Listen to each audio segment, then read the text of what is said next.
ఇప్పుడే 4వ గ్రంథంలో 28వ అధ్యాయం మనం చదువుతూ ఉన్నాము. సో దాంట్లో మనం ఇప్పటి వరకు వచ్చేసి 42 శ్లోకాల వరకు కూడా నేర్చుకున్నాము. ఈ 42 శ్లోకాల్లో ఏంటి మనం చూసింది అంటే 1 నుంచి 18 వరకు కూడా పురంజను యొక్క పురం ఏదైతే ఉందో ఆ పురంలోకి కాలకన్య, వృద్ధాప్యం అనేది, ప్రజ్వర, వేడి, మళ్ళీ యవ్వన, మృత్యు, భయము అని చెప్పుకోవచ్చు. మన యొక్క సైనికులు, రోగాలు, జబ్బులు ఇవన్నీ కూడా ఎంటర్ అవుతాయి. సో అంతా కూడా ఆ పురం అంతా కూడా అతలాకుతలం అయిపోతుంది. అక్కడి నుంచి రావాలి అని అనిపించదు. అయినా సరే ప్రజ్వర వలన మొత్తం కాలిపోతుంది కాబట్టి సో ఆయన బయటికి బలవంతంగా తీసుకొని వస్తాడు. కానీ వచ్చేటప్పుడు దేని గురించి ఆలోచిస్తూ ఉన్నాడు అంటే వాళ్ళ యొక్క భార్య గురించి, ఫ్యామిలీ గురించి ఆలోచిస్తూ ఉన్నాడు. సో ఎంతసేపటికి అయ్యో నా భార్య నేను తినకుండా తినేది కాదు, నేను ఎక్కడికన్నా వెళ్తే ఇదయ్యేది, నేను ఎప్పుడైనా తెక్కగా బిహేవ్ చేసినా నన్ను భరించేది, ఎలా తను ఈ భారాన్ని అంతా మోస్తుంది, ఇదంతా కూడా ఎక్కువ ఆలోచిస్తూ ఉంటాడనమాట. అయినా సరే ఎప్పుడైతే ఈ యవ్వన మృత్యు బలవంతంగా లాక్కొని తీసుకొస్తూ ఉంటుందో, వస్తూ ఉన్నప్పుడు ఎవరెవరు ఫాలో అవుతారని చెప్పుకున్నాం మనం అనుచరులు. ఆయన మరి కోరికలు, ఆయన కోరికలు, జంతువులన్నీ వస్తాయి మాటకి. ప్రాణశక్తి, మెయిన్ ప్రాణశక్తి, కోరికలు, ఈ రెండు కూడాను అనుచరులు అనమాట. వెనకాల ఫాలో అయిపోతే మేము ఉన్నాము అనేసి. అంతేకాకుండా కృష్ణవేణి మాత చెప్పినట్టు మనమేమో మాంస రూపంలో తినడానికి కానీ, సాక్రిఫైస్ యజ్ఞం రూపంలో కానీ మనం ఎవరెవరిని చంపున్నామో జంతువుల్ని, ఆ జంతువులన్నీ వచ్చి కూడా మనల్ని బాధ పెడుతూ ఉంటాయి అందుకని చెప్పి తెలుసుకున్నాం అనమాట. సో ఆ విధంగా ఏంటంటే మనకి ఆల్మోస్ట్ 27 శ్లోకాల వరకు కూడా ఇదే జరుగుతుంది అనమాట. పురంజనుడు మరణించడము, ఆ మరణించిన తర్వాత ఆయన శరీరాన్ని ఏ విధంగా లాక్కొని వెళ్తూ ఉన్నారు, ఆయనతో పాటు ఎవరు వెంబడించారు, ఆయన్ని ఏం జరుగుతుంది అనేది తెలుసుకున్నాం అనమాట. అయితే ఎప్పుడైతే పురంజనుడు ఆ విధంగా వెళ్తూ ఉన్న తర్వాత యముడి దగ్గరికి వెళ్ళడము, ఆయనకి శిక్ష పడ్డము, ఎన్నో జన్మలు తీసుకున్న తర్వాత లాస్ట్లో ఏంటి అంటే భార్య గురించి ఎక్కువ ఆలోచిస్తూ ఉన్నాడు కాబట్టి ఆమెకి విదర్భ రాజుకి కూతురుగా వైదర్భి కింద ఆయన జన్మ తీసుకుంటాడనమాట.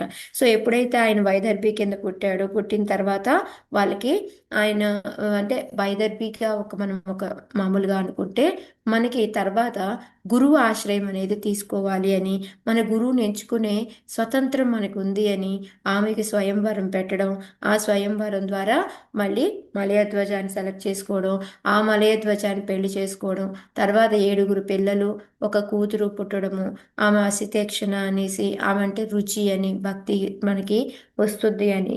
7 అంటే శ్రవణం, కీర్తనం అవన్నీ ఉన్నాయి కదా, సఖ్యం, ఆత్మ నివేదనం కాకుండా మిగతా 7 నవ్వేద భక్తిలో ఏమున్నాయో వాటికి.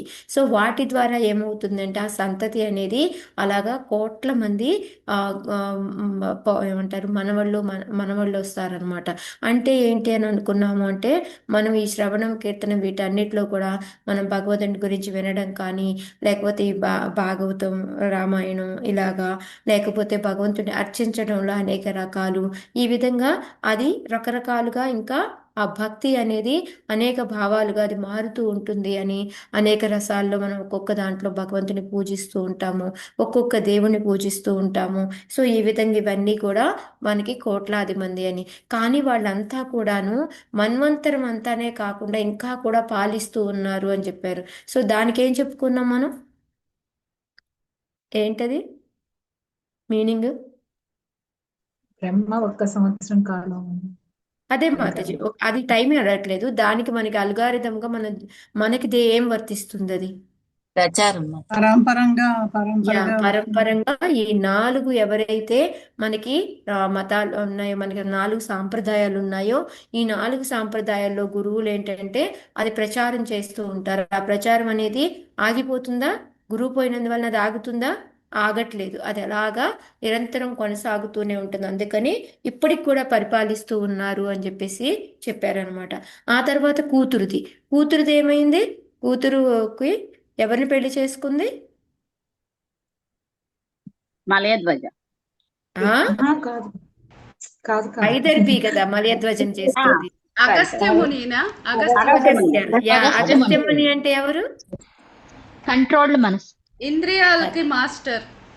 ఇండియాకి మాస్టరు కంట్రోల్డ్ మనస్సు అన్నమాట. సో ఎప్పుడైతే ఈ భక్తిలో రుచి మనస్సు రెండు కలిస్తే ఏమవుతుంది మనకి? ఎవరు వచ్చారు, ఎవరు పుట్టారు వాళ్ళకి? ఆ? యా, దృఢవ్రత అంటే దృఢ నిశ్చయం అన్నమాట. ఇంకా మనకి ఎంతంటే చాలా ప్రాపర్ గా మనం సర్వ్ చేయడము అంటే మనం భక్తి చేసుకోవడం అనేది మనకి పెరుగుతుంది. అదే చిన్నగా మనకి భావ స్టేజ్ దాకా తీసుకెళ్తుంది అని చెప్పుకున్నాం కదా మనం. సో అదనమాట.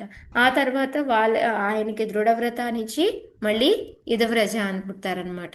అంటే శాస్త్రపరంగా వాళ్ళంతా కూడా చేసుకుంటూ పోతారు అనేసి, అంటే గురువుని సర్వ్ చేయడం, మిగతా భక్తిలోకి ముందుకు వెళ్తూ ఉంటారు అనేసి మనం చెప్పుకున్నాం. సో ఆ విధంగా అంతవరకు కూడా మనకి 32 శ్లోకాల వరకు కూడా అవుతుంది. ఆ తర్వాత ఏంటి అంటే ఈ చక్కగా మలయధ్వజ ఏంటంటే చక్కగా ఫ్యామిలీని అంతా కూడాను, రాజ్యాన్ని అంతా కూడా వాళ్ళ ఫ్యామిలీకి అప్పచెప్పేసి కొడుకులకి అది ఆయన ఎక్కడికి వెళ్తాడు? వెంకటాద్రి. యా. సో దానికి ఏమనుకున్నాము? కులాచలం అండి. కులాచలం. మనం ఏమర్థం చేసుకోవాలి దాన్ని బట్టి? అంటే తిరుమల అంటే బయట దేశం, అక్కడికి వెళ్ళి వెంకటాద్రి గురించి అడగట్లేదు మాతాజీ. ఫుల్ సెంటెన్స్ ని మనం ఏ విధంగా అర్థం చేసుకోవాలి?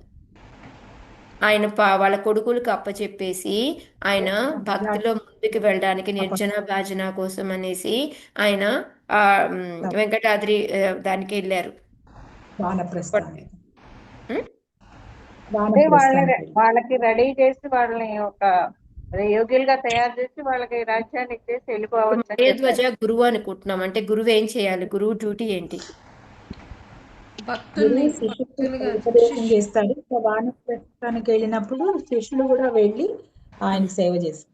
అక్కడ మనకి 2 డ్యూటీలు చెప్పారు. ఒకటి ఏంటంటే మనము మనం అంటేను కదా గురువుగా ఉన్నప్పుడు ఆయన శిష్యుల్ని తయారు చేసి శిష్యులు దాన్ని సంభాలించే స్టేజ్కి వచ్చినప్పుడు లాస్ట్లో ఏంటంటే అది మొత్తం గురువులకు అప్పచెప్పేసి వీళ్ళు ఓన్లీ కాన్సన్ట్రేషన్ భక్తి మీద పెట్టడానికి వెళ్తారు అని చెప్పేసి చెప్పుకున్నారు. సో శిష్యులుగా మన డ్యూటీ ఏంటి అంటే మనం ఎలా అయితే వైదర్భి ఏ విధంగా ఆయన మలధ్వజని ఫాలో అవ్వుకుంటూ వెళ్ళిపోయిందో అక్కడ ఎన్నో ఆనందాలు, ఫ్యామిలీ అన్నీ ఉన్నాయి, అయినా కూడా వాటన్నిటిని వదిలేసి ఆయన ఫాలో అవ్వుకుంటూ వెళ్ళింది. సేమ్ అలాగే మనం ఏంటంటే ఓకే నాకు ఇప్పుడు పెద్ద ఒక ఇస్కాన్ సెంటర్ అప్పచెప్పారు, నాకు పెద్ద భక్తి వృక్ష ఉంది, నేను వీటితో పాటు ఎంజాయ్ చేసుకుంటూ ఉంటాను అని కాకుండా గురువుకి సర్వ్ చేయడానికి మనం కూడా అడవులకి వెళ్లాల్సి వస్తుంది, వాళ్ళతో పాటు ఏకాంత ప్రదేశానికి అనేది మనం నేర్చుకున్నాం అనమాట వైదర్భి ద్వారాను.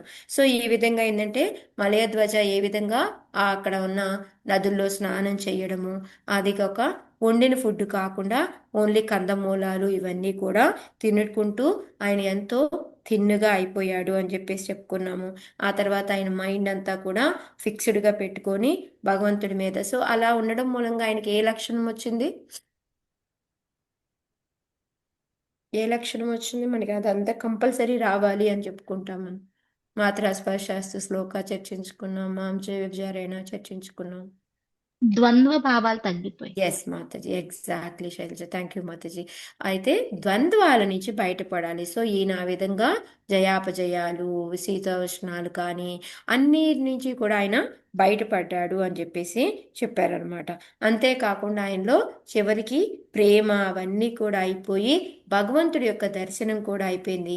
ఆయన తర్వాత ఇంకా కార్యం చేయడం అనేది అంటే పని చేయడం అనేది మానేశారు. ఆయనకి జ్ఞానం వచ్చింది. జ్ఞానం ఎలా వచ్చింది అంటే లేదని కాదు, బట్ ఎప్పుడైతే మనం భగవంతుడి యొక్క సేవ చేస్తూ ఉంటామో మనకి జ్ఞానం వస్తుంది అని చెప్పారు. ఎట్లా వస్తుంది మనకి జ్ఞానం?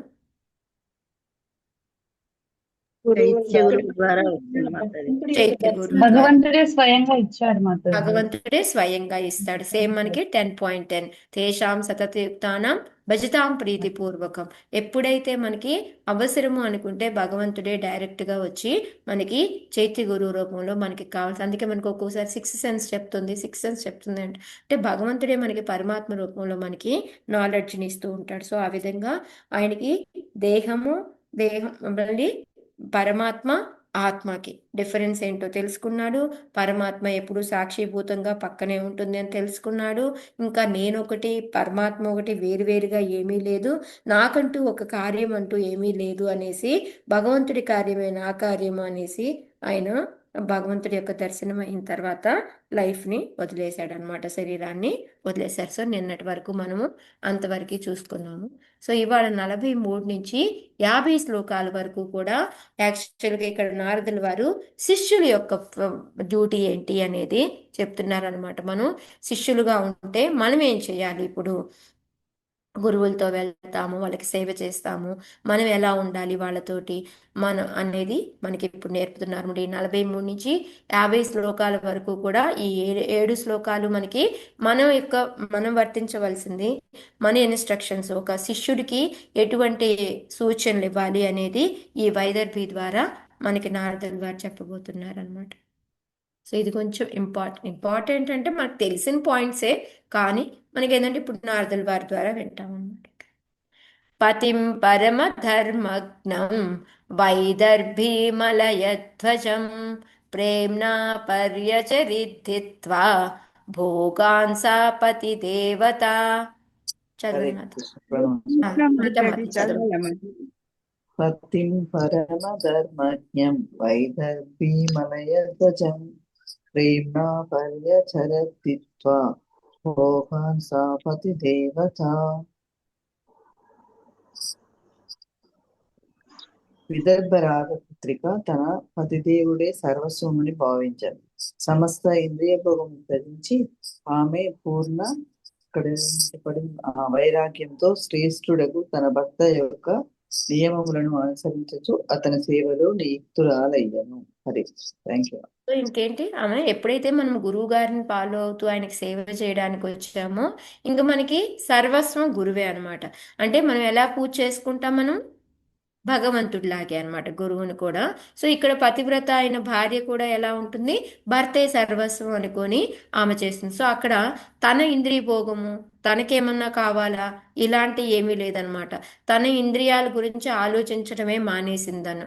అంతేకాకుండా పూర్ణ వైరాగ్యం అనమాట. ఎందుకంటే గురువుకి చేస్తే భగవంతుడికి చేస్తుంది, సో అది భగవంతుడికి ఈక్వలే అవుతుంది. కాబట్టి ఆమె ఫుల్గా ఏంటంటే గురువు సేవలోనే ఉంది అని చెప్పేసి చక్కగా ఆయన సేవ చేసుకుంటూ ఉంది. సో ఇక్కడ మనకి ప్రభుపాదుల వారు రాస్తున్నారు, మలయధ్వజుడు మనం గురువు అని అనుకుంటే, ఆమె శిష్యురాలు అని అనుకుంటే, శిష్యుడు ఎప్పుడు కూడా గురువుకి ఎలా అంటే భగవంతుడిలాగే భావించి చెయ్యాలి.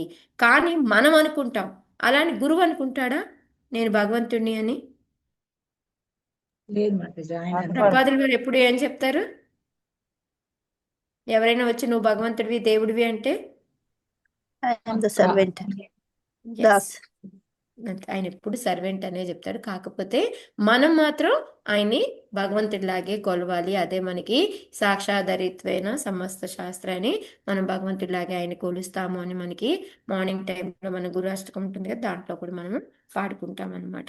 సో ఈ విధంగా ఏంటంటే కొంతమంది ఈ మాయావేద తత్వవేత్తలు ఉంటారనమాట. వీళ్ళందరూ ఏంటంటే వాళ్ళ ధోరణి వేరేగా ఉంటుంది. కానీ మనం ఎప్పుడూ కూడాను గురువుని భగవంతుడి యొక్క అంతరంగిక సేవకుడే కానీ కానీ ఆయన్ని భగవంతుడిలాగే మనము ప్రే చేస్తూ ఉంటాము, ఆయనలాగే పూజ చేస్తూ ఉంటాము అని చెప్పేసి. అలా కాకుండా ఆయన కూడా మామూలుగా ఒక మనిషేలే అని నిర్లక్ష్యపరచడం అనేది, ఆయన చెప్పిన మాటని పట్టించుకోకపోవడం, ఈయనకేం తెలుసులే నాకే ఇంకా బాగా తెలుసు అనుకోవడం, ఇవన్నీ కూడా పనికిరావు అని మనకి ఫస్ట్ పారాగ్రాఫ్లో చెప్తున్నారు. సో ఏంటి మన డ్యూటీ, ఆయన్ని భగవంతుడిలాగా ఆరాధించాలి, పూజించాలి. ఆయన చెప్పిన మాటని మనం జవదాటకూడదు. ఆయన ఎప్పుడూ కూడా నార్మల్ మనిషి అని నిర్లక్ష్యపరచకూడదు. ఈ 3 ఇన్స్ట్రక్షన్స్ మనకి ఫస్ట్ పారాగ్రాఫ్లో చెప్పారనమాట. సెకండ్ పారాగ్రాఫ్లో ఏంటి అంటే మనకి ఇంద్రియ భోగం అనేది, మనం ఎప్పుడు కూడా ఆయన సేవలో ఉంటాం కాబట్టి ఆయనకి ఏం కావాలో చూసి అవి అందించడమే కానీ నాకేం కావాలి, నాకు ఇలా చేస్తే బాగుంటుంది, నాకు ఈ కూర అయితే ఇష్టము, నేను ఇదే వండుకొని అదే పెడదాం గురువు గారికి, ఇట్లాంటివి కూడా చెయ్యకూడదు అనేసి చెప్తూ ఉన్నారనమాట. సో మన ఇంద్రియ వాంఛ అనేది పూర్తిగా పోవాలి, మనం వైరాగ్యంలో ఉండాలి, ఇదనమాట మనకి చెప్తుంది. ఓకే, సో మనం భగవంతుడిని ఏ విధంగా తృప్తిపరచాలి అని అనుకుంటామో అదే విధంగా గురువుని కూడా ఎప్పుడూ తృప్తిపరుస్తూ ఉండాలి. గురువు ఎప్పుడు తృప్తి చెందుతాడు మాతాజీ చెప్పండి? గురువుని ఎలా తృప్తిపరచగలం మనం? హరే ఆయన కృష్ణ. చెప్పినట్టు మన చేస్తూ ఉంటే అజ్ఞానం ప్రచారం పోగొట్టుకున్నప్పుడు చేస్తూ తృప్తి ఉంటే పొందుతారు. మన అజ్ఞానాన్ని పోగొట్టుకున్నాం. దానికన్నా కూడా మాతాజీ అంటే మన అజ్ఞానం పోతుంది. ఎలా అయినా గురువు గారు చెప్పినవన్నీ వింటూ చేస్తూ ఉంటే ఎలాగైనా జ్ఞానం పోతుంది మనకి. కాకపోతే ఆయన చెప్పిన ఇన్స్ట్రక్షన్స్ని మనం తూచా తప్పకుండా పాటించాము అంటే దానికి చాలా ఆనందపడతారు. మనం వాళ్ళకి సేవ చేసిన దానికన్నా వాళ్ళు చెప్పింది మనం పాటిస్తే ఇంకా ఆనందపడతారు వాళ్ళు. ఇప్పుడు మన ప్రపాదుల వారు ఏం చెప్పేవారు? ఎప్పుడు ప్రపాదుల వారు ఒకటే ఇన్స్ట్రక్షన్ మనకి ఏం చెప్పేవారు? ప్రచారం చేయాలి. బుక్స్ ప్రచారం బుక్స్ ప్రచారం, బుక్స్ ప్రింట్ చేయించండి, బుక్స్ని చదవండి, బుక్స్ని పంచండి. ఇది ఎక్కువగా చెప్పేవారు మాతాజీ. ఇవి మనకి ఇన్స్ట్రక్షన్స్ అన్నమాట. ఓకే, 43 44 చీరవాస ప్రతక్షామ వేణీభూత శిరేరుహ బభావుపతిం శాంత శిఖా శాంతమివానలం. హరే కృష్ణ మాతాజీ చదువుతాం. ఆగమని మాతాజీ, మీరందరూ ఆగండి. రోజు చదివే వాళ్ళు కొత్త వాళ్ళు చాలా మంది ఉన్నారు, చదువుతామని చెప్తాం. మాతాజీ నిన్న మాతాజీ పేరేంటి? యా సారీ మాతాజీ, నిన్న మాతాజీ హరే మాతాజీ, హరే కృష్ణ మాతాజీ, ప్రణామాలు మాతాజీ. యా జై చదువుతాం. శ్రీ మాతాజీ చదవండి. యా చీరావాస వ్రత క్షమ వేణిభూత శిరోరుహ బబావుపతిం శాంత శిఖా శాంతమివానలం. భావం భాష్యం చెప్పిన వారు భక్తి వేదాంత స్వామి శ్రీల ప్రభుపాద్. జై శ్రీల ప్రభుపాద్. భాష్యం. ఇది చదువుతుంది. విదర్భ రాజతనయ పాత వస్త్రములను ధరించియుండెను. తపోవ్రతముల వలన ఆమె శుష్కించి సన్నబడెను. తైల సంస్కారము లేకపోవుట వలన ఆమె శిరోజములు జడలు గట్టెను. ఎల్లప్పుడూ భర్త చెంతనే ఉన్నప్పటికీ ఆమె ప్రశాంతమగు అగ్నిజ్వాల వలె నిశ్శబ్దముగాను కల్లోల రహితముగాను ఉండెను. హరే కృష్ణ మాతాజీ, ప్రణామాలు. మాతాజీ సేమ్ డిస్క్రిప్షన్ మనం. Thank you Mataji. ఎక్కడ చదివాం మనం? సేమ్ ఇదే టైప్. దేవహూతి ఇంకా అర్చిది కూడా చదవలేదా మనం? ఎస్ మాతాజీ. యా అయితే ఇక్కడ ఏంటంటే సేమ్ అన్నమాట. ఆమె ఇంద్రియ నిగ్రహాన్ని వదిలేసింది అని చెప్పడానికి, వైరాగ్యంలో ఉంది అని చెప్పడానికి మనకి ఎగ్జాంపుల్స్ అన్ని చెప్తున్నారనమాట. పాత వస్త్రాలు అంటే ఇప్పుడు ఆమె రాణి కదా, ఆమె దగ్గర కాంటి వస్తే బట్టలన్నీ తెచ్చుకోవచ్చు, కానీ చాలా పాత వస్త్రాలు ధరించి ఉండేది. మళ్ళీ అతపోవ్రతం అంటే ఇప్పుడు హస్బెండ్ అన్ని కందమూలాలు తింటూ ఉన్నప్పుడు ఏం వండుకొని తింటదా? తనతో పాటు ఏదో తనతో పాటు ఆయనకి ఏం పెడితే అది, గురువు గారికి ఏం పెడితే శిష్యులు మనం అదే తినాలి. ఆ గురువు గారికి అంటే ఆరోగ్యం బాగాలేక తినట్లేదులే, నాకేం పోయింది, నాకు గట్టిగా ఉన్నాను అని పక్కన వండుకొని తినకూడదు. అదే అనమాట ఇక్కడ. ఓకే, తపోవ్రతం వలన ఆమె శుష్కించి బాగా సన్నబడిపోయింది. ఇంకోటి తైల సంస్కారం. మనకి ఆడవాళ్ళకి మెయిన్గా బాగా రెడీ అవ్వాలనుకుంటాం మనం. నీట్గా జడేసుకోకపోతేనే ఆ చాలా చికాగ్గా కనపడతాం. సో అందుకని ఏంటంటే ఈమె ఇక్కడ తైల సంస్కారం అనేది అస్సలు చేసుకోలేదు. అది అలా పెడిచలు కట్టుకుపోయింది. ఎందుకంటే మనం దువ్వకపోతే ఏమవుతుంది, కొన్ని రోజులకి అది చిక్కుపడిపోయి ముళ్ళు పడిపోయి దారుణంగా తయారవుతుంది. సో అలాగా జడలు కట్టి ముళ్ళుగా తయారైపోయింది అని చెప్తుంది.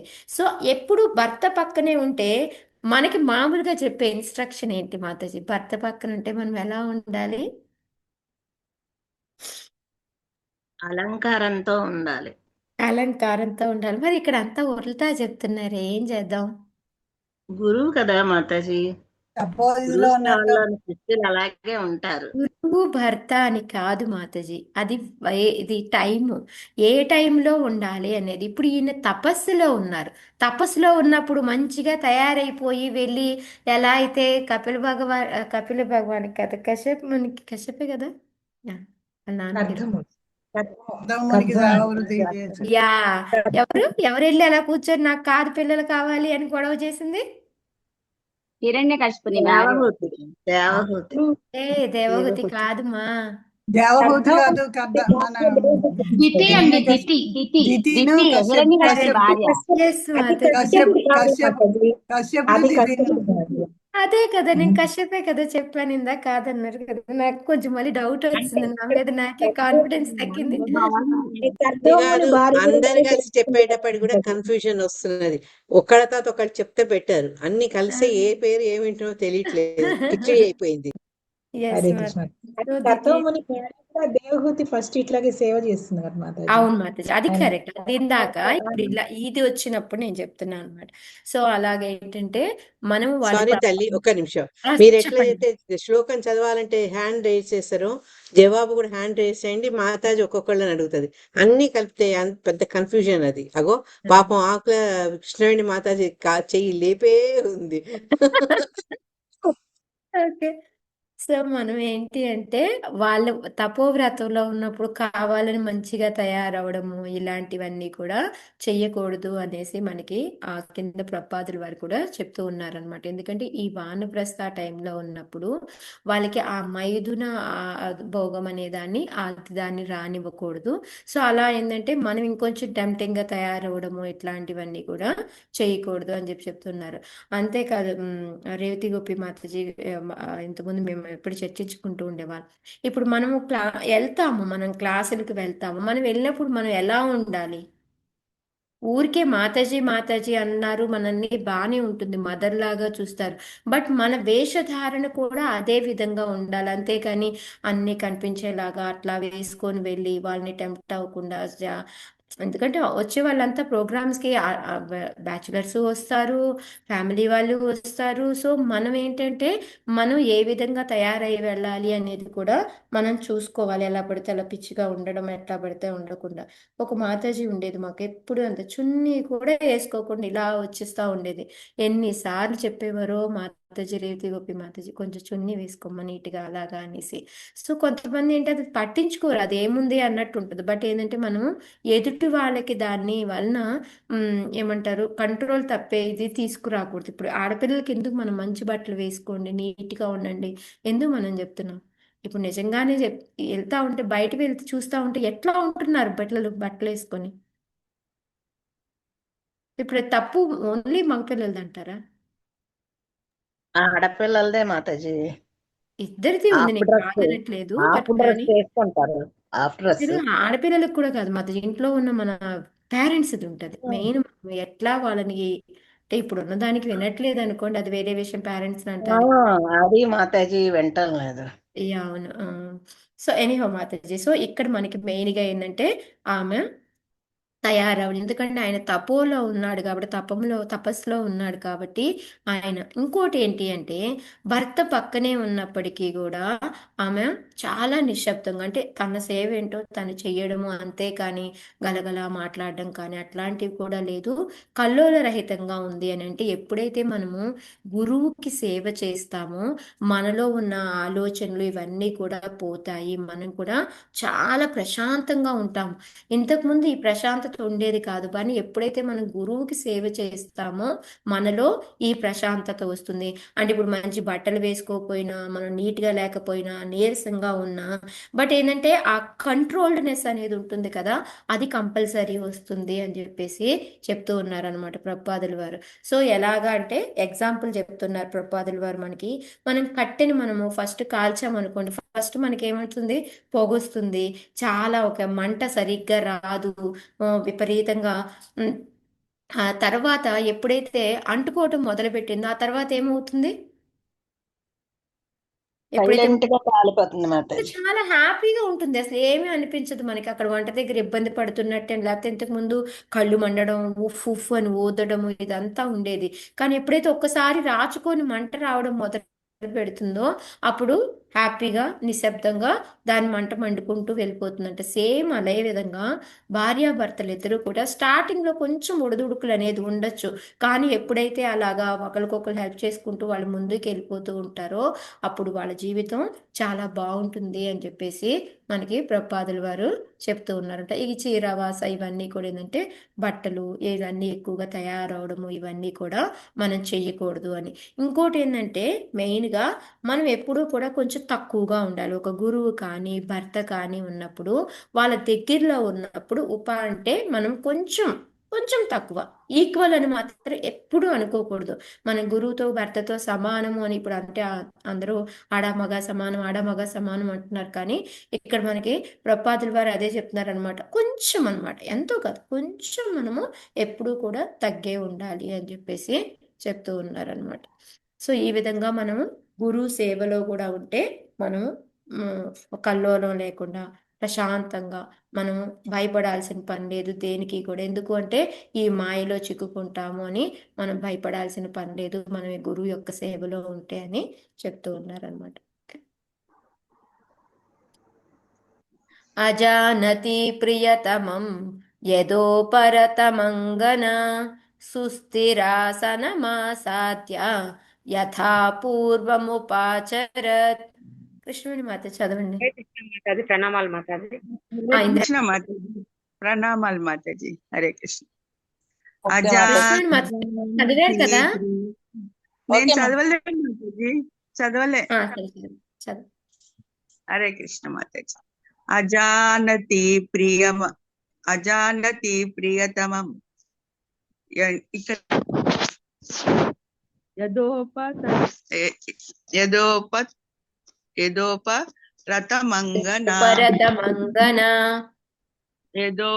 ఉపరతమంగన సుస్థిరాసనమాసాద్య యథా పూర్వముపాచరత్.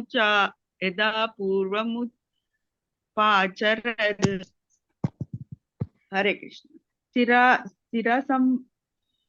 స్థిరాసనుడై ఉన్న భర్త దేహమును త్యజించినాడని తెలుసుకోనేలంతా వరకు విదర్భరాజు తనయ పూర్వము మాదిరి అతనిని సేవింపసాగెను. హరే కృష్ణ. సో ఆమె ఏంటంటే ఇంకా ఆయనకి డైలీ సేవ చేసుకుంటూ ఉండడమే ఆమె కార్యక్రమం అనమాట. సో ఎలాగా అంటే ఇంకా ఒక మాట్లాడడం కానీ ఏమీ లేదు, సైలెంట్గా ఆయనకి సేవ చేయడం ఒకటే అనమాట. సో ఆ విధంగా మనం కూడా ఏంటంటే గురువుతోటి ఎక్కువ ఏమంటారు వాదోపవాదాలు ఇలాంటివి ఏమి పెట్టుకోకుండా ఆయనకి కావాల్సినవి అందించుకుంటూ మన భక్తిని చేసుకుంటూ ఆయన సేవ చేసుకుంటూ ఉండాలి అని. అలా ఎప్పటి వరకు చేసింది అంటే, ఎందుకంటే మాటలు లేవు ఏమీ లేవు, ఆయన ఏమంటే ఆసనంలో కూర్చొని ఉన్నారు. ఆయన ఎప్పుడైతే భగవంతుడిని చూశాడో ఆయన చనిపోయాడు, కానీ ఆమెకి ఇది కూడా తెలియలేదన్నమాట. సో ఎప్పుడు తెలిసింది అంటే నెక్స్ట్ శ్లోకాలో చెప్తారనమాట. సో మనం కూడా వాళ్ళకి వాళ్ళ లైఫ్ లీడ్ చేసినంత వరకు కూడా మనం గురువు సేవ ఎప్పటి వరకు అంటే అది గురువు ఎండ్ వరకు. సో గురువు మరణించిన తర్వాత మన సేవ అయిపోతుందా మాతాజీ? నెక్స్ట్ శ్లోకాలో వస్తుంది, అప్పుడు చర్చించుకుందాం. యదా నోపలభతాంఘ్ర ఊష్మాణం పత్యురచ్చతి అసి సంవిఘ్న హృదయ యథా. ఇందిరా మాతాజీ. ప్రణామాలు. హరే కృష్ణ.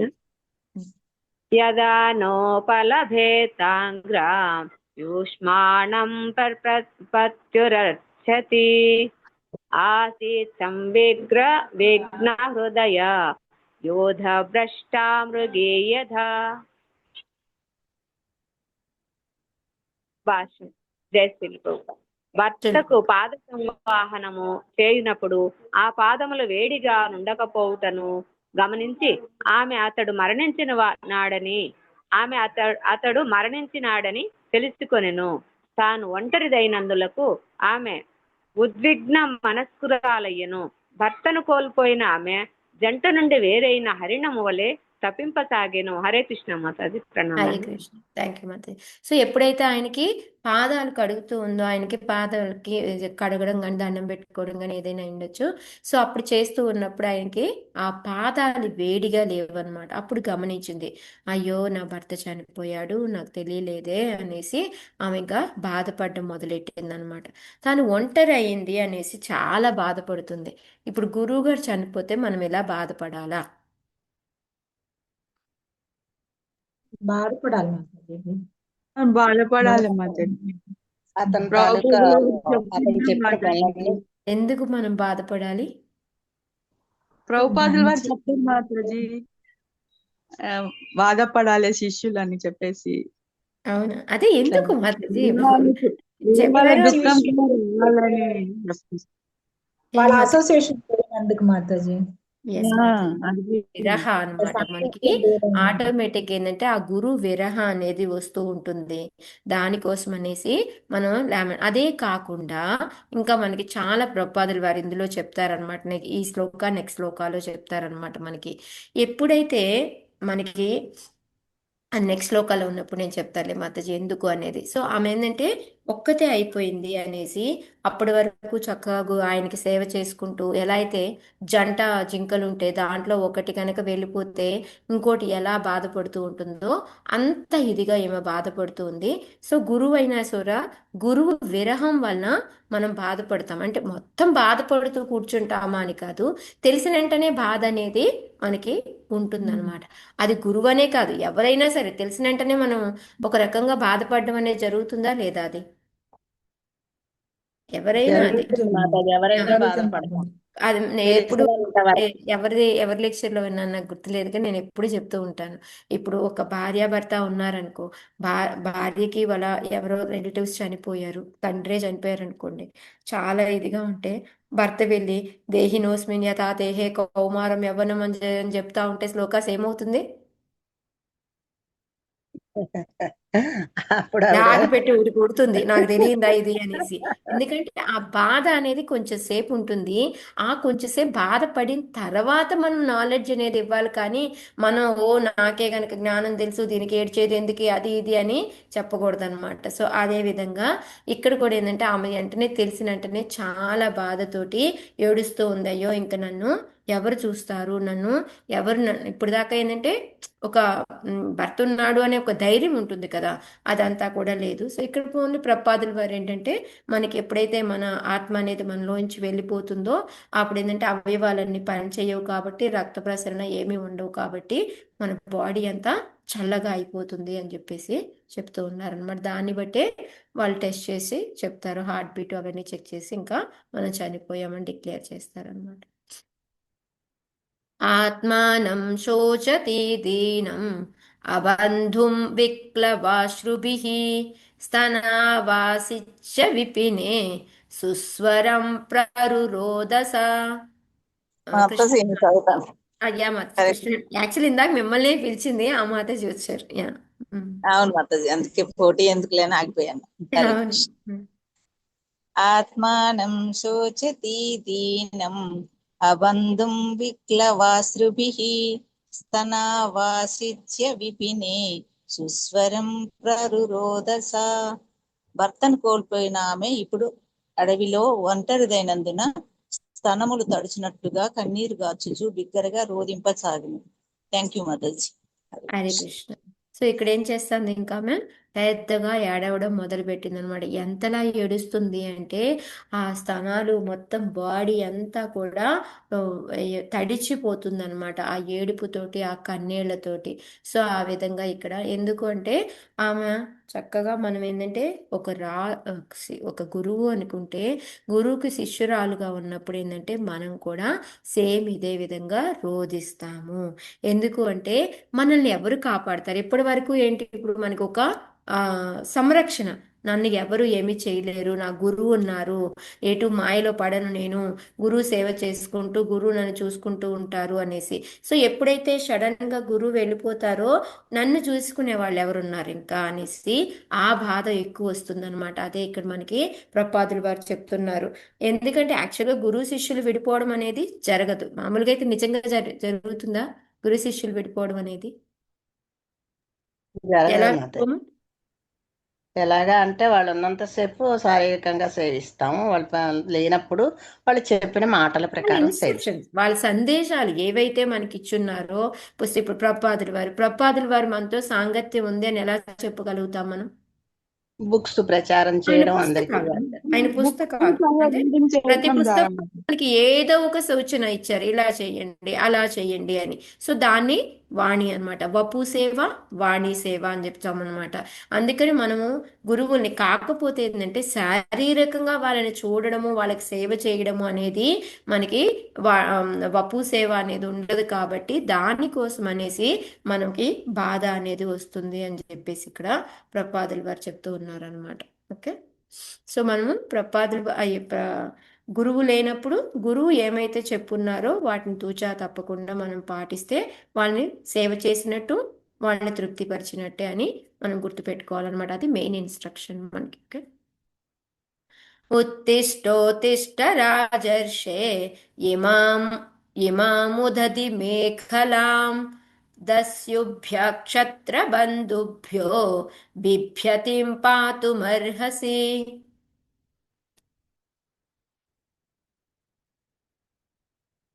హరే కృష్ణ. హరే కృష్ణ మాతాజీ. చదవండి చదవనా మాతాజీ? నాకు చంద్రిక మాతాజీ నెక్స్ట్ శ్లోక చదవండి. ఓకే, ఇప్పుడు పాశం లక్ష్మి. ప్రణామాలు మాతాజీ. హరే కృష్ణ. ఉత్తిష్టోత్తిష్ట రాజర్షే ముదధి మేఖలాం దద్యుభ్యః బంధుభ్యో బిభ్యతిం పాతుమర్హసి. ఓ రాజశ్రేష్ఠ, లెమ్ము లెమ్ము, జలప్రవృత్తమైన ధరణి ఏ విధంగా దుర్మార్గుల చేతను నామమాత్ర రాజుల చేతను నిండిపోయినదో గాంచుము. మిగుల భీతి చెంది ఉన్న ధరణిని రక్షించుట నీ కర్తవ్యం. హరే కృష్ణ మాతాజీ. హరే కృష్ణ. సో ఇక్కడ వాళ్ళు ఏం చెప్తున్నారు, ఆ రాజుని లెమ్మని అడుగుతుందన్నమాట. రాజా లే, ఒక రాజుగా ఆయన కర్తవ్యం ఏంటి?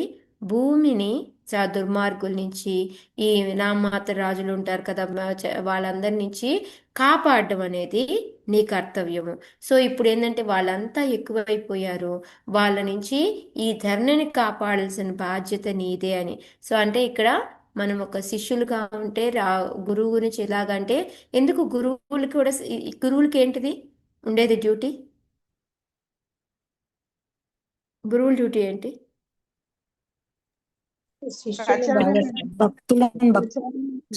భక్తులను చేయడం. ప్రచారం మాతాజీ. ప్రచారమే. అంటే ప్రచారంలో ఏంటి? మనం ఇంత ముందు కూడా చెప్పుకున్నాము, ఒక శ్లోకాలో చెప్పాను నేను ఈ పాయింట్ మీకు. మాతాజీ అంటే ఎవరైతే అభక్తులు ఉంటారో వాళ్ళందరినీ భక్తులుగా చేయడం గురువుల యొక్క కర్తవ్యం. అలాగా ఉన్న భక్తుల్ని కూడా కాపాడాలి. ఇది ఎవరి నుంచి కాపాడాలి? మాయాదేవి నుంచి. మాయాదేవి ఒకటేనా? మాయాదేవి ఒక్కటేనా మనకు ఉండేది? అభక్తుల నుంచి. అభక్తుల నుంచి. ఇంకా ఇప్పుడు చూడండి, ఎవరైనా ఇప్పుడు గురువు గారు వెళ్ళిపోయారు అనుకోండి, కొంతమంది ఈ బూటకపు స్వాములు అనే వాళ్ళు వచ్చేస్తూ ఉంటారు. వాళ్ళందరి నుంచి కూడా కాపాడాలి కదా మనల్ని. ఒక్కొక్కసారి ఏం చేస్తాము, తెలియకుండానే వాళ్ళకి అట్రాక్ట్ అయిపోతూ ఉంటాము, తెలియకుండానే. ఇప్పుడు మనతో ఇస్కాన్ లో ఉంటారు, ఇటు కృష్ణ కాన్షియస్ లో ఉన్నట్టే ఉంటారు. కొంతమంది ఎందుకు అటు వెళ్ళిపోతున్నారు? ఎందుకంటే వాళ్ళకి వాటికి అట్రాక్ట్ అయిపోతూ ఉన్నారు అనమాట. సో ఇక్కడ మెయిన్ గా ఒక గురువు ఏంటి అంటే, ఆయన ఆ భక్తుల నుంచి ఈ ఏమంటారు ఏ స్వాములు ఏమంటారు మాతాజీ, ఏం స్వాములు, బూటకపు స్వాముల నుంచి, వీటన్నిటి నుంచి కూడా మనకి ధర్మాన్ని కాపాడడం అనేది మెయిన్ గా వీళ్ళు చేయాల్సిన డ్యూటీ అనమాట. ధర్మంతో బోగస్ ఏమంటారు మరి, బూటకమే కదా, అది మోసకారు. మాయావాది కాదు, బూటకమే కరెక్ట్. అంటే వాళ్ళు మాయావాదులని కాదు మాతాజీ, మేమే స్వాములమి అని, వాళ్ళకి లేకపోయినా ఆ పవర్ మేము దేవుళ్ళ లాంటి వాళ్ళమి అనేసి వాళ్ళు చెప్పేసి వాళ్ళ వెనకాల పడిపోదు. ఇప్పుడు అది ఎవరు, అతను నిత్యానంద ఉన్నాడు, నిత్యానంద చేస్తుంది ఏంటి? ఇప్పుడు దానికి ఎంతమంది అట్రాక్ట్ అయిపోయి ఆయన కూడా తిరుగుతున్నారు చూడండి. జీవితమే మాతాజీ ఆయనది. యా. సో అది అన్నమాట ఇక్కడ ప్రభుపాదుల వారు మనకి చెప్తుంది ఏంటంటే, మనకి ఒక గురువు గారు ఏంటి అంటే ధర్మాన్ని స్థాపించాలి. ఆ ధర్మాన్ని ఎలా అంటే భక్తుల్ని కూడా ఈ విధంగా కాపాడాలి అని చెప్పి చెప్తున్నారు అనమాట. సో అందుకని మనం ఏంటంటే మనకి ఎప్పుడు ఈ ధర్మం అనేది స్టార్ట్ అవుతుంది అంటే, మనం ఎప్పుడైతే భగవంతుడికి శరణు చొచ్చుతామో అప్పుడు ధర్మం అనేది ఆరంభం అవుతుంది అని కూడా చెప్తూ ఉన్నారనమాట. సో అందరూ కృష్ణుడికి శరణొచ్చి చేసినా చెయ్యకపోయినా ఒక ప్రామాణికమైన గురువుని నేర్చుకొని ఆ గురువుకి మనము ఈ ఏదైతే మన వాళ్ళు చెప్తూ ఉంటారో ఇన్స్ట్రక్షన్స్ అవన్నీ శ్రవణం, కీర్తనం, స్మరణం వీటన్నిటి ద్వారా మనం భక్తి అనేది చేసుకుంటూ పోతామో అప్పుడు కూడా మనం ధర్మ నిర్వహణలో ఉన్నట్టే అని చెప్పి కూడా చెప్తూ ఉన్నారు అనమాట. ఇక్కడ అదే చెప్తున్నారు. ఆచార్యుడు అస్తమించినంతనే దురదృష్టవశాత్తు దుర్మార్గులు, భక్తరహితులు దాన్ని అదునుగా చేసుకొని ఎంతో మంది వాళ్ళు రెడీ అయిపోతారనమాట. వాళ్ళు అప్రామాణికమైనవన్నీ కూడా తీసుకొచ్చి ఏం పర్వాలేదు, ఇది ఇలా చేయొచ్చు, ఇలా చేయొచ్చు. సో దీనికి ఎగ్జాంపుల్గా బౌద్ధిక మతస్థులు చెప్తారనమాట. ఎప్పుడైతే బౌద్ధ మతం ఉందో ఉన్నప్పుడు వాళ్ళంతా బాగానే వినేవాళ్ళు, ఎవరు గౌతమ బుద్ధుడు అన్నప్పుడు చెప్పినప్పుడు. ఆ తర్వాత ఏంటంటే ఎవరికి నచ్చినట్టు వాళ్ళు, కొంతమంది ఏమో లేదు లేదు ఆయన గౌతమ్ ఉన్నప్పుడు ఇలా ఇలా చెప్పాడు అని ఆ ఇన్స్ట్రక్షన్ అన్నిటిని ఒక బుక్ పెట్టుకొని మేము ఒక తెగ వాళ్ళమి, మేము సపరేట్గా చేసుకుంటున్నాము అని. సో ఈ విధంగా ఏంటంటే ఎవరికి అనుగుణంగా వాటిని మార్చేసుకొని వాటిని ఈ విధంగా చేసుకుంటూ ఉన్నారు. సో మనకి ఈ భక్తి సిద్ధాంత సరస్వతి మహారాజ్ టైంలో కూడా మనం చూడొచ్చు. సో కొంత కాన్ఫ్లిక్ట్స్ అనేవి మనకు మధ్యలో ఇబ్బందులు అనేవి వచ్చాయన్నమాట. అందుకే మళ్ళీ శ్రీల ప్రభుపాదుల వారు మళ్ళీ మన ఇంటర్నేషనల్ కృష్ణ కాన్షియస్ స్టార్ట్ చేయడము ఇదంతా కూడా జరిగిందనమాట. సో అందుకని ఇక్కడ ఏంటంటే ప్రభుపాదుల వారు మనకి ఏం చెప్తున్నారంటే, మెయిన్గా మనం చేయాల్సిన పని ఏంటంటే మన్మనాభవ మద్భక్తో మధ్యాజీవం నమస్కురు. మనం ఒక మనిషిగా ఉన్నప్పుడు ఏంటంటే మనం భక్తిలో ఉండాలి. ఆ భక్తికి ఏంటంటే భగవంతుడు మనకి చెప్పింది 4 రకాలుగా మన్మనాభవ మద్భక్తో మధ్యాజీవం నమస్కురు మామే వైశ్యస్యుక్త్వైవం ఆత్మానం మత్పరాయణ. అంటే మనస్సును భగవంతుడి మీద పెట్టుకొని ఫస్ట్ ఆయన భక్తుడు కావాలి, ఆయనకి నమస్కారం చేయాలి, ఆయన్ని అర్చించాలి. సో ఈ విధంగా ఈ 4 రకాలైన పనులు కనుక మనం చేస్తూ ఉంటే కంపల్సరీ నా దగ్గరికి వస్తారు అని చెప్పేసి చెప్తూ ఉన్నారనమాట. సో ఇవన్నీ కూడా మనకి తెలిసినవి, ఇవన్నీ కొత్త ఏమి కాదు. కానీ ఏంటంటే మళ్ళీ మనకి శిల ప్రభుపాదుల వారు మళ్ళీ మళ్ళీ మనకి గుర్తు చేస్తూ ఉన్నారనమాట.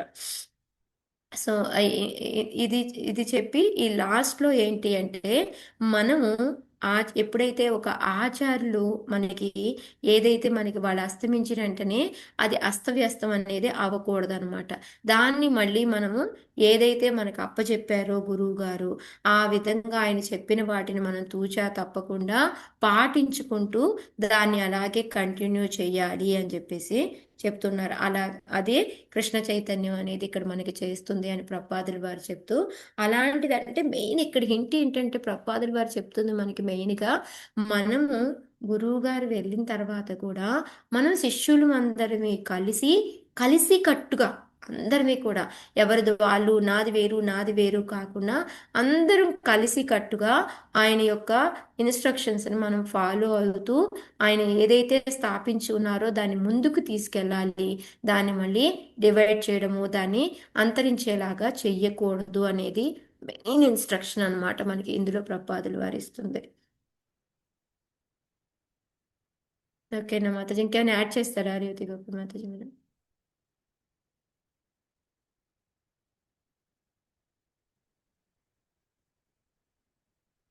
సో మనం ఏంటంటే బాధపడాలి, బాధపడుతూ మనం చేయాల్సింది ఏంటి, ఆ గురువు చెప్పిన సూచనలు ఏవైతే ఉన్నాయో వాటిని తూచా తప్పకుండా ఆయన స్థాపించింది ఆయన ధర్మాన్ని పోకుండా మనం మళ్ళీ ముందుకు తీసుకెళ్ళాలి. ఇది మన డ్యూటీ అన్నమాట. ఓకే. ఏవం విలపంతి బాలా విపినేను గతాపతిం పతితా పాదయోర్భు పతితా పాదయో బర్తుః రుదత్యాశ్రూణ్యవర్తయత్. చదవండి మాత జరున. హరే కృష్ణ.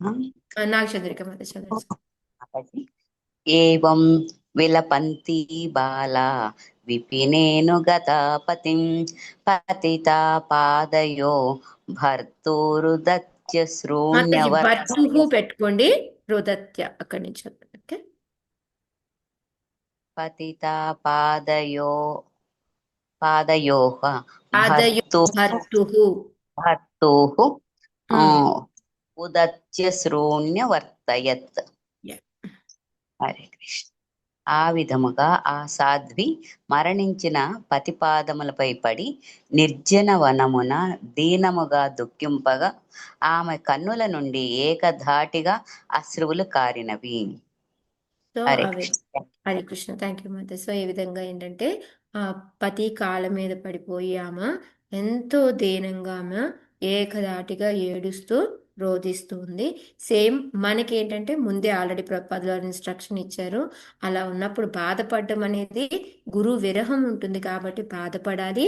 బట్ కానీ ఏంటంటే అందరం కలిసికట్టుగా మనము ఆయన ఇచ్చిన సూచనల ప్రకారం ప్రీచింగ్ చేసుకుంటూ అందరం ఒకరికొకరు హెల్ప్ చేసుకుంటూ మనం ఈ శాంతి అనే దాన్ని తీసుకురావాలి అన్నమాట ప్రపంచంలో. అది చెప్తాను. చితిం దారుమయీం చిత్వా తస్యాం పత్యుకలేవరం ఆదిప్య చానుమరణే విలపంతి మనోదధే. హరే కృష్ణ మాతాజీ. వర్ణమాత చదవండి. స్థితిం దారుమయీం చిత్వా తస్యాం పత్యుకలేవరం ఆదిప్య చానుమరణే విలపంతి మనోధదే. పిదప ఆమె ఒక చితినేర్పరిచి భర్త మృతకలేపరమును దానిపై ఉంచెను. ఆ కార్యము పూర్తయినంతట ఆమె మిగులు విలపించుచు భర్తతో పాటు ఆ అగ్ని అందు మరణించుట సన్నద్ధురాలయను. హరే కృష్ణ. దీని ఏమంటాం మాతాజీ? భర్తతో పాటు చనిపోయడాన్ని సతీ సహగమనం. సతీ సహగమనం అంటారు. సో దాని గురించి ప్రపాదుల వారు మనకి ఎక్స్ప్లెయిన్ చేశారు. సో ఆమె ఏంటంటే విలపించింది కానీ అలా అని అలాగే శరీరాన్ని పెట్టుకుని అలాగే కూర్చోలేదు కదా. సో తర్వాత ఏం చేసింది? ఒక చితిని ఏర్పరిచింది. దాని మీద భర్త శరీరాన్ని పెట్టింది. భర్త శరీరాన్ని పెట్టి ఆ తర్వాత ఆమె కూడా ఆ అగ్నిలో ఆయనతో పాటు చనిపోవడానికి సన్నద్ధురాలైందనమాట. సో ఇక్కడ మరి ఇప్పుడు మనం ఒక శిష్యులుగా మనం ఏం చేయాలి?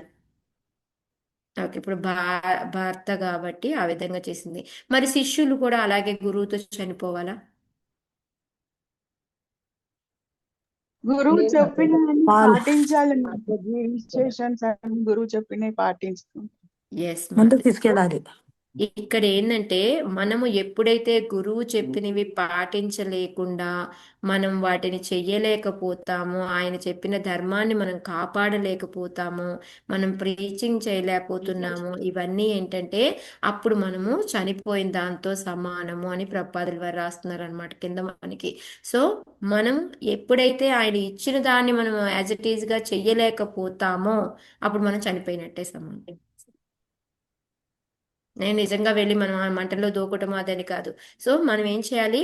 ఇమ్మీడియట్గా ఆ డ్యూటీ ఏంటి అనేది మనం గుర్తు తెచ్చుకొని ఆయన చెప్పిన తూచా తప్పకుండా మనము ఫాలో అవుతూ ఉండాలన్నమాట. అది చెయ్యలేకపోతే దీంతో సమానం అని ప్రపాదులు. కానీ ఇది లాస్ట్లో చెప్తున్నారు.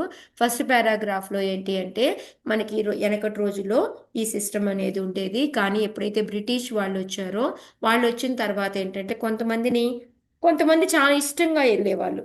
భర్త లేకపోతే ఇంకేం చేస్తాము అని వెళ్ళి ఆయనతో పాటు కూర్చునేవాళ్ళు చితిలో. కానీ కొంతమందిని బలవంతంగా తీసుకెళ్లి కూర్చోబెడుతూ ఉండేవారంట.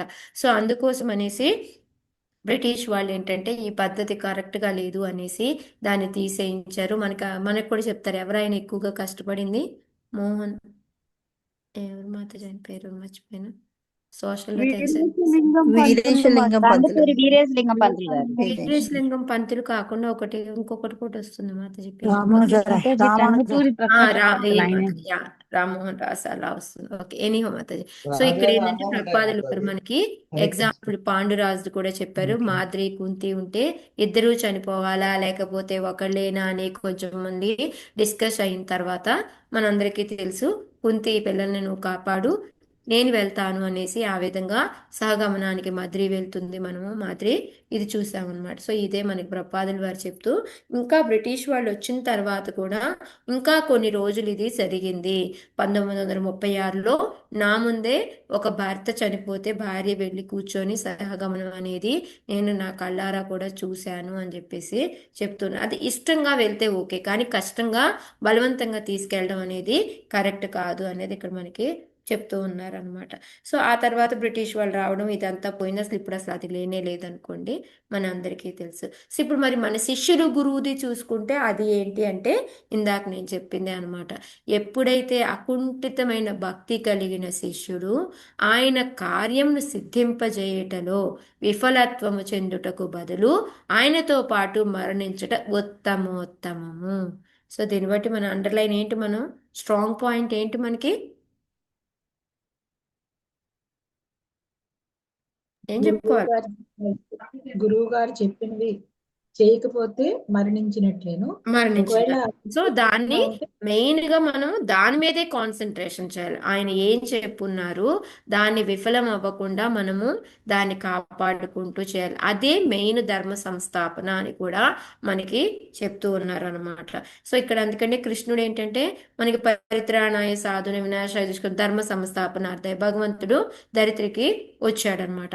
అలాగే గురువు కూడా ఎందుకు వస్తాడంటే సేమ్ ధర్మ సంస్థాపన కోసమే. ఆయన మనందరినీ ఎవరైతే భక్తుల కింద మార్చి వాళ్ళందరికీ కూడా సరి అయిన దారి చూపించడానికి వస్తూ ఉంటారు. సో మనం కూడా ఏం చేయాలి, అదే దారిలో వెళ్ళి అదే విధంగా ధర్మాన్ని కాపాడడం, అందరికీ ప్రచారం చేసి భక్తులుగా మార్చడం అనేది చెయ్యాలి అని చెప్పేసి చెప్తున్నారు. అంతేకాకుండా మనకేంటంటే ఒక్కొక్కసారి ఈ శరీరం వదలడం అంటే ఓన్లీ చనిపోవడం అని కాదు. ఒక్కొక్కసారి దానికోసం మన శారీరక సుఖాలని మన జీవితాన్ని త్యజించాల్సి వస్తుంది. అంటే ఎలా అంటారు? ఎగ్జాంపుల్కి ఎలా చెప్పుకోవచ్చు? మన లైఫ్ అంతా కూడా క్వశ్చన్ కొంచెం మళ్ళీ అడగను. ఇప్పుడు గురువు సంకల్పం నెరవేర్చడానికి మనం చనిపోవడము అంటే మన జీవితాన్ని త్యజించాల్సి వస్తుంది. అంటే నిజంగా చనిపోవడం అని కాదు. అంటే ఏంటి దాని మీనింగ్? ఇప్పుడు మనకి ఎగ్జాంపుల్ మనం చాలా మందిని చూస్తూ ఉంటాం. గురు మహారాజ్ జయపతాక స్వామి మహారాజ్ మాతాజీ జయపతాక స్వామి మహారాజ్ని చూస్తాము. ఇప్పుడు జయపతాక స్వామి మహారాజ్కి సేవ చేయడానికి మాతాజీ ప్రభు పేరేంటి? మహావరాహ ప్రభు. ఆయన ఫ్యామిలీని మొత్తం అందరినీ వదిలేసి వచ్చి గురువు సేవలోనే ఉన్నారు. అంటే ఇంకా ఆయనకి ఇంకా వేరే లైఫ్ అనేది లేదు. ఆయనకి ఏదైనా లైఫ్ ఉంది అంటే జయపతాక స్వామి గురు మహారాజ్ని చూసుకోవడం, ఆయన అన్ని చూడడము, ఇదే అనమాట. సో అట్లా ఏంటంటే ఒక్కొక్కసారి లైఫ్ లేదు అంటే చనిపోయాము అని కాదు, మనకంటూ ఒక లైఫ్ ఉంది. అవునేనా మాతాజీ, రోజుకి ఒక్కసారే తింటారట. ఆయన కుదరదని యా మాతాజీ అవునా? ప్రభు అంతే. సో ఆ విధంగా ఏంటంటే మనకి ఇక్కడ మెయిన్గా అందుకే మనకి ఫుల్ డీటెయిల్స్ గురు మహారాజ్ గురించి తెలియాలంటే మహావరా ప్రభు దగ్గర మాతాజీ కూడా మనకి చాలాసార్లు చెప్పారు లెక్చర్స్లో కూడా ఇంతకుముందు మనకి. సో ఈ విధంగా ఏంటంటే మనం త్యజించడం అంటే చనిపోవడం అని కాదు ఒక మీనింగు. ఇంకోటి ఏంటంటే మనకి ఎన్నో అంటే మన ఓన్ లైఫ్ అనేది లేకుండా ఫుల్ డెడికేషన్గా మనము ఆ గురువు యొక్క కార్యంలోనే ఉండాలన్నమాట. దాది కూడా దీంతో సమానము అని మనకి చెప్తున్నారు. సో ఇక్కడ వరకు మనకి ఇన్స్ట్రక్షన్స్ అన్నీ కూడా చెప్పారు. మన శిష్యులుగా ఉండి మన గురువులకి ఏం చేయాలి, ఎలా ఉండాలి, వాళ్ళు గురువులు కూడా వెళ్ళిపోతే మనం బాధపడుతున్నా కూడా మన డ్యూటీని మర్చిపోకూడదు, మనందరం కలిసికట్టుగా పని చేయాలి అని ఇవన్నీ కూడా మనం తెలుసుకున్నాం అనమాట. ఇప్పుడు ఆమె రెడీ అయిపోతూ ఉండగా ఏం జరిగింది 51 నుంచి 65 శ్లోకాల వరకు అని. సో నేను ఈ ఒక్క శ్లోకాన్ని తీసుకొని నెక్స్ట్ రేపటి నుంచి 52 మొదలుపెట్టు. తత్ర పూర్వతర కశ్చిత్ సఖా బ్రాహ్మణ ఆత్మవాన్ సాంత్వయన్ వల్గునా సామ్నా తామాహారుదతీం ప్రభో. హరే హరే కృష్ణ. మాతాజీ. చదవండి వసుంధరా మాతాజీ. తత్ర పూర్వతర కచ్చిత్ సఖా బ్రాహ్మణ కశ్చిత్ మాతాజీ. తత్ర పూర్వతర కశ్చిత్ అక్కడ ఆపండి. ఓకే, పచ్చిప్రతాప ఉమ్. తత్ర పూర్వతరచిత్ సఖా బ్రాహ్మణ ఆత్మవాన్ స్వస్తయన్ పల్గుణ సామ్నా కామాహరుదితిం ప్రభో. రాజా పురంజరుని పురాతన మిత్రుడకు ఒక బ్రాహ్మణుడు అచ్చటకు వచ్చి ఆ రాణిని మనోహరమగు వాక్కులచే ఓదార్చన ఆరంభించెను. హరే కృష్ణ. ఎప్పుడైతే ఆమె చనిపోబోతూ ఉందో అప్పుడు పురంజనుడుకి పురాతన మిత్రుడు, ఎవరు పురాతన మిత్రుడు? భగవంతుడు అవజ్ఞాత అని మాతాజీ, చెప్పుకున్నాం, స్టార్టింగ్ లో భగవంతుడు వచ్చింది మీకు. భగవంతుడు పరమాత్మ, భగవంతుడు పరమాత్మ పరమాత్మ. భక్తుడు. యా. సో ఆయన ఏంటంటే మరి బ్రాహ్మణ రూపంలో ఎందుకు వచ్చాడంటారు డైరెక్ట్ గా రాకుండా? సాధారణంగా దేవుడు మానవ రూపంలోనే వస్తాడు మాతాజీ. మానవ రూపంలో వచ్చి సాయం చేస్తాడు. ఓకే, ఇంకా ఇంకా మాతాజీస్ ఎవరైనా? పరమాత్మ రూపంలో ఎప్పుడు మనలోనే ఉంటాడు కదా మాతాజీ. పరమాత్మ ఉంటాడు మాతాజీ, బట్ ఇక్కడ ఒక బ్రాహ్మణ రూపంలో డైరెక్ట్ గా ఎందుకు దర్శనం ఇవ్వలేదు? ఒక బ్రాహ్మణ రూపంలో ఎందుకు వచ్చాడు? హితం చెప్పటానికి. ఏతని చెప్పడానికి మనము పూర్తిగా ఏమంటారు, ప్యూరిఫై అయ్యే వరకు భగవంతుడికి డైరెక్ట్ ఆ సాక్షాత్కారం దొరకదు మాతాజీ మనకి. ఓకే, సో మనము గురువు యొక్క ఇన్స్ట్రక్షన్స్ వింటూ ప్యూరిఫై, పవిత్ర విశుద్ధ భక్తులుగా ఎప్పుడైతే మారుతామో అప్పుడే భగవంతుడు మనకి డైరెక్ట్ దర్శనం ఇస్తాడు. లేకపోతే ఇలాగా పార్షియల్గా అనమాట, వేరే రూపంలో మనకి ఇస్తూ ఉంటాడు అనమాట. సో అదే ఇక్కడ మనకి ప్రపాదుల వారు కూడా చెప్తూ ఉన్నారనమాట. ఆయన ఎందుకు డైరెక్ట్గా రాలేదు అని అంటే, ఎందుకంటే ఆమెకి ఇంకా టైం ఉంది, అది ఇంకా అవలేదు. అందుకోసమని భగవంతుడు డైరెక్ట్గా కాకుండా ఒక బ్రాహ్మణ రూపంలో వచ్చి ఆమెకి ఉపదేశాలని ఇస్తూ ఉన్నాడు అనమాట.